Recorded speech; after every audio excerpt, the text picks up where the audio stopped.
Hi, today we're gonna take a look at the Legion Y740 15-inch gaming laptop from Lenovo.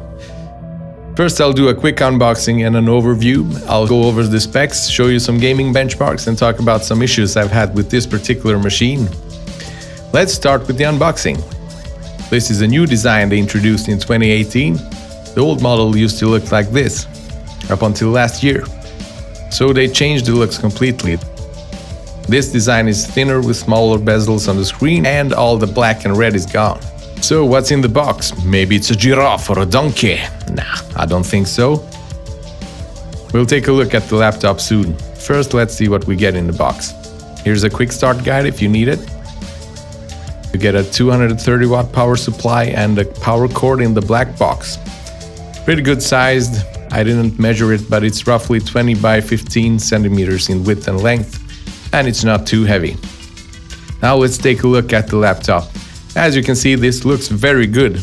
It's almost an all-aluminum chassis except for the intake and exhaust fans, which are plastic. But it's good quality plastic, so I don't mind. So you get a quick start guide and a power supply, and of course the laptop. Now let's go over the I/O. On the left side we've got an intake vent, 3.5mm headphone microphone combo jack, a Thunderbolt 3 Type-C port with 4 lanes, downward firing speakers with Dolby Atmos, and on the other side we've got a USB 3.1 Gen 2 Type-A port, Lenovo button which enables you to enter Lenovo one-key recovery if the PC fails to boot normally, and another speaker.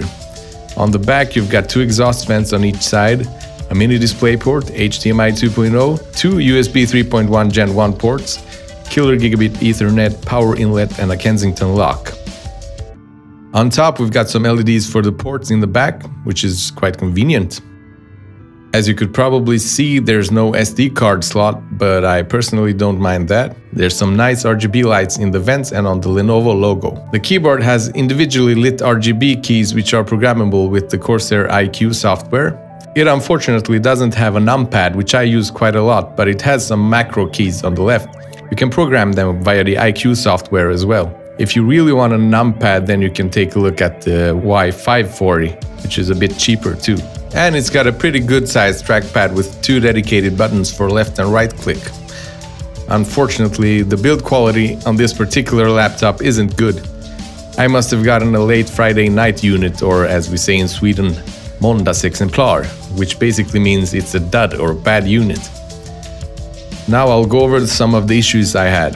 The keyboard deck is really soft even though it's made out of aluminum. Some of the keys are sunken into the chassis and crooked and get stuck when typing. It also has some small scratches and dings.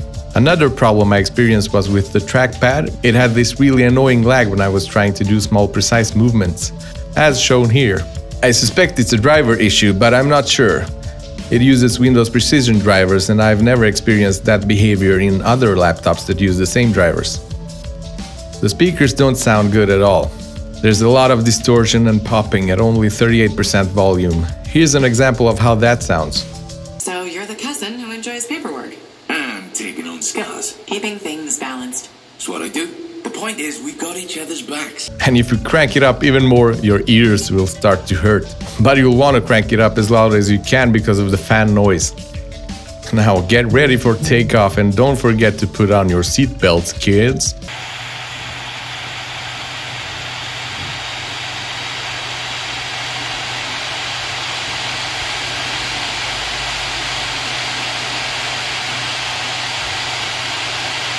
Yeah, the fans really sound like small jet engines with a high-pitched whining sound. I didn't have a proper dB meter to get a reading, but it was really loud. I should probably mention the battery life. Lenovo claims it lasts up to 5 hours, but I only got about 2.5 hours doing basic stuff like web browsing and watching YouTube videos and so on. If you plan on gaming on battery power, then you can expect about 30 minutes to mostly an hour of battery life, depending on the game you're playing. Okay, before I show you some gaming benchmarks, let's quickly go over the specs for this laptop. It's got an i7-8750H processor, 16 gigs of DDR4 memory, a 512GB NVMe M.2 SSD and a 1TB hard drive, a GeForce RTX 2070 Max-Q graphics card, a 57 Wh battery, 15.6-inch 1080p 144Hz G-Sync IPS display. Now let's take a look at some gaming performance. These are the average FPS numbers at 1080p using max or ultra setting preset for each game. For comparison, I used some numbers from notebookcheck.com from their review of the ROG GL740GW, which also has an RTX 2070 and the same CPU. And I also threw in some numbers from my Gigabyte WindForce RTX 2070 desktop card that's in my main rig, which has a Ryzen 2600 running at 4 GHz and 16 GB of 3 GHz CL14 RAM. My biggest problem was the CPU throttling. As you can see here, the temps are in the mid-90s most of the time and the CPU throttles down to 3.2 to 3.4 GHz. I did a 70 mV undervolt on the core and the cache. That helped a bit with the clock speeds, but it was still really hot, about 90 to 95 degrees Celsius. And it would still drop down to 3.7 GHz at times with the undervolt. I unfortunately don't have a thermal camera, so I can't show you the exact temperatures of the chassis. But the keyboard deck stays real nice and cool though. As I said earlier, I think I got a bad unit. I was planning on doing a more in-depth benchmarking session with this thing, comparing it to some other laptops and desktops, testing a bunch of games, video editing, synthetic benchmarks and so on. But I didn't have time to do all that because I had to send the laptop back to Lenovo within a day so I could get a refund.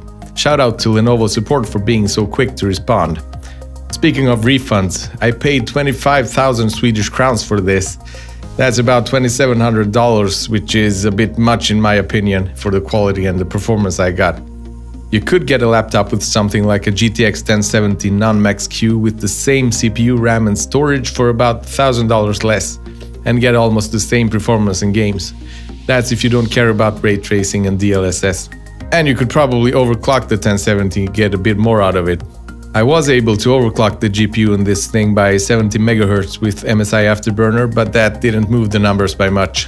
I think this particular laptop has a faulty thermal solution, hence the thermal throttling and the benchmark results I've got. The GPU performance is not too bad though. I was expecting a bit more out of the RTX 2070, but I guess we got spoiled by the 10 series GPUs in laptops, which basically had the same performance as their desktop counterparts. And now for some things I liked about the laptop. I really like the display, it gets real bright and the colors and viewing angles are fantastic. And games look super smooth with G-Sync enabled, even if the frame rate drops below 60 FPS.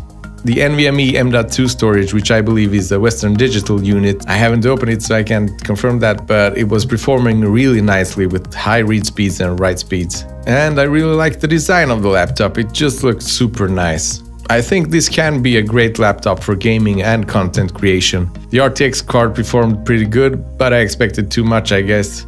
The CPU throttling problem is quite common in gaming laptops and is usually fixed with an undervolt, but unfortunately it seems like, and I keep repeating myself, that I've got a bad unit. Though an undervolt did help a bit, it still was throttling.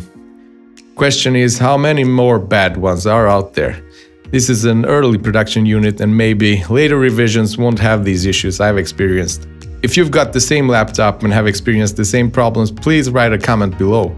Or if you've got the same laptop and didn't experience these issues, write in the comments below to let us know. So this is my first YouTube video. If you have any suggestions on how to make my videos suck less, please leave a comment below. Thank you for watching and I'll see you again sometime in the future.